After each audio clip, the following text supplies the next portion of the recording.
కూర్చున్నాం.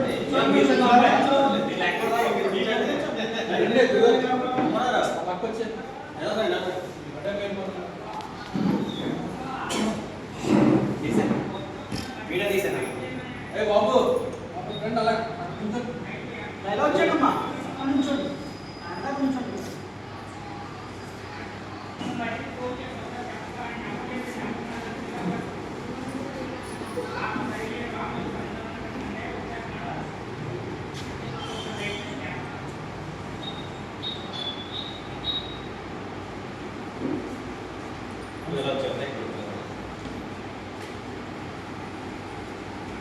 కొంచెం వీడియో పడితే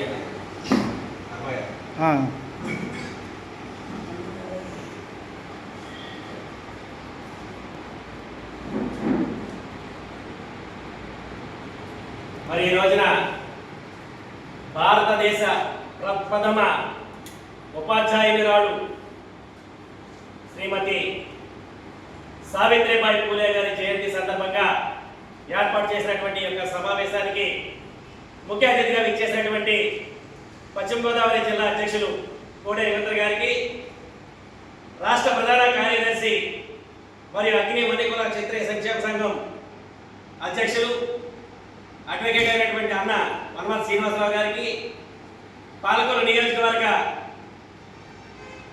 జాతీయ బీసీ సంక్షేమ సంఘం అధ్యక్షులు కొనవాడ ముత్యాలరావు గారికి, భీమవరం నియోజకవర్గ అధ్యక్షులు లంతు త్రిమూర్తుల గారికి, కోరుగడ సుబ్బారావు గారికి, తమ్మిరి వెంకటేశ్వరరావు గారికి, నీలశెట్టి సత్యప్రసాద్ గారికి, పాలకొల్లు పట్టణ అధ్యక్షులు కుక్క సత్యనారాయణ గారికి, వింజరపు శంకర్ గారికి, మామశెట్టి చిక్కుబాబు గారికి, ముత్యాల సత్యనారాయణ గారికి, మరియు ఇక్కడికి ఇచ్చేసినటువంటి సరస్వతి పుత్రులైనటువంటి మహిళా పుత్రులందరికీ కూడా ముందుగా నా యొక్క నమో సమాజం తెలియజేసుకుంటూ, భారతదేశంలో మరి అంటరానితనంగా చూసేటటువంటి యొక్క బడుగు బలహీన వర్గాల ప్రజల్ని ఆ రోజున మహాత్మా జ్యోతిరావు పూలే గారు తన భార్యని ప్రప్రథమంగా ఉపాధ్యాయురాలుగా తీర్చిదిద్ది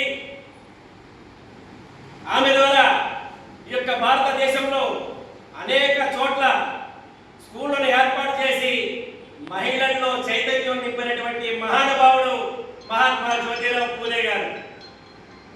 ఆయన సతీమణైనటువంటి శ్రీమతి సావిత్రిబాయి పూలే గారి జయంతిని ఈ రోజు ఎంత పెద్ద ఎత్తున పాలకొల్లు నియోజకవర్గంలో మరి జిల్లా అధ్యక్షుల వారి, రాష్ట్ర ప్రధాన కార్యదర్శి వారి సమక్షంలో గర్వంగా మేము నిర్వహిస్తున్నందుకు మాకు చాలా సంతోషంగా ఉంది. ఈ యొక్క మహిళల పట్ల ప్రతి ఒక్కరూ కూడా గౌరవ భావంతో ఉండాలి. మహిళలు మనం ఎంతైతే గౌరవిస్తామో, ఈ యొక్క సృష్టికి మూలమైనటువంటి శ్రీమూర్తిని ఎంతైతే మనం ముందు పెడతామో అక్కడ విజయాలు తాండవిస్తాయన్నటువంటి విషయాన్ని మనం ఈ సందర్భంగా గుర్తు చేసుకోవాలి. ప్రతి ఒక్క ఇంట్లో కూడా మహిళా మూర్తుల్ని పూజించాలి. సావిత్రిబాయి పూలే గారిని ఆదర్శంగా తీసుకోవాలి. మహాత్మా జ్యోతిరావు పూలే లాగా ప్రతి ఒక్కరు కూడా ఈ యొక్క బీసీ కుటుంబంలో ఎదగాలని మనసా వాచాకరమున కోరుకుంటూ ఈ యొక్క సావిత్రిబాయి జయంతి వేడుకల్ని నిర్వహించడానికి ఇచ్చేసినటువంటి పెద్దలు జిల్లా అధ్యక్షులు కోడే రవీంద్ర గారిని 2 నిమిషాలు మాట్లాడవలసిందిగా కోరుచున్నాను.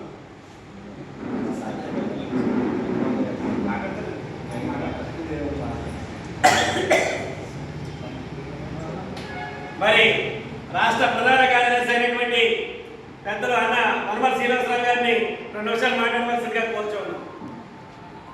సావిత్రిబాయి పూలే గారు 1831 జనవరి 3వ తారీఖున మహారాష్ట్రలోని సతారా గ్రామంలో జన్మించడం జరిగింది. మరి ఆమెకు 9 సంవత్సరాల వయసులో జ్యోతిరావు పూలే గారితో వివాహం చేయడం, ఆ రోజుల్లో స్త్రీలు చదువుకోవడాన్ని నిషేధించబడింది. ఆడవాళ్ళు ఇంటి నుంచి బయటకు వస్తారు నేరాలు కోరాలన్నట్టుగా చిత్రీకరించేటటువంటి ఆ రోజుల్లో జ్యోతిరావు పూలే గారు తన భార్యకు మొదటి గురువుగా ఆవిడకి విద్యాబుద్ధులు నేర్పించి తర్వాత ఆవిడ్ని టీచర్గా చేసి ఈ భారతదేశంలో మొట్టమొదటి మహిళా ఉపాధ్యాయులు ఎవరంటే ఆవిడ సావిత్రిబాయి పూలే గారు.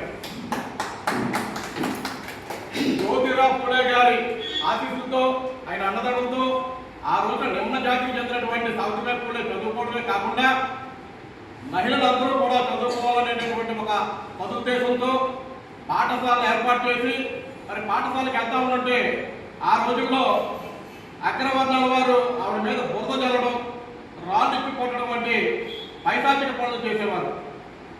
ఆవిడ స్కూల్కి వెళ్ళిన తర్వాత చీర మార్చుకుని మళ్ళా చీర కట్టుకుని మళ్ళా స్కూల్ అయిపోయిన తర్వాత మళ్ళీ ఆ బురికి చీరనే కట్టుకుని వచ్చేది.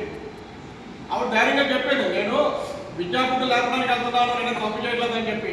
ఆ విధంగా ఆవిడ ధైర్యంగా ఆ రోజున బయటకు వచ్చి ఆ రోజున మహిళల్ని చదువుకునేలా చేసినందుకు మరి ఈ రోజున మహిళా వాళ్ళందరూ చదువుకున్నారు.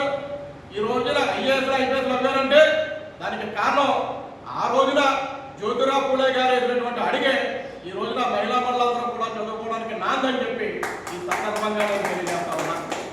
మరి ఆ రోజున జ్యోతిరావు పూలే కనుక అటువంటి ధైర్యమైనటువంటి సాహసమైనటువంటి నిర్ణయం తీసుకుంటకపోతే మరి ఈనాటికి కూడా మహిళా మండలి పరిస్థితి ఏంటనేది మనం దాని ఆలోచన చేయాలి. మరి సందర్భంగా మరి చదువుల తల్లి సావిత్రిబాయి పూలే జన్మదినం సందర్భంగా మరి పాలకొండ నియోజకవర్గంలో మహిళా మండలి మనం గౌరవించుకోవడం చాలా శుభసూచకం. మరి ఈ సందర్భంగా ఈ కార్యక్రమానికి ఇచ్చేసిన మా పెద్దలు అన్నగారు కోడే చంద్ర గారికి, ఈ చక్కటి కార్యక్రమాన్ని ఏర్పాటు చేసినటువంటి రాష్ట్ర వర్కింగ్ ప్రెసిడెంట్ ముద్దాడ గణేష్ బాబు గారిని అభినందిస్తూ ఈ కార్యక్రమాన్ని ఇచ్చేసిన అందరికీ కూడా పేరు పేరు హృదయపూర్వక అభినందనలు తెలియజేస్తా ఉన్నారు.